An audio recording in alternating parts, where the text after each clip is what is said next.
Apa yang Ahmad nak korbankan? Saya nak korbankan cinta saya sebab ada bidadari depan saya. Ada bidadari depan saya. Hari ni kita nak interview sikit dengan Cik Ompeh. Sempena Hari Raya Korban ni, apa yang diorang nak korban selain korban haiwan? Jom. Ya, Hakim. Selain daripada korbankan haiwan, apa yang kau nak korbankan?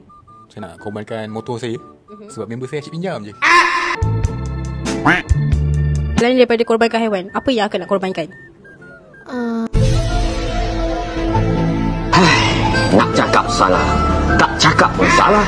Saya nak korbankan kerja saya. Sebab ini semua dunia. Akhirat itu selamanya. Alhamdulillah. Saya nak korbankan boyfriend saya sebab boyfriend saya tak guna.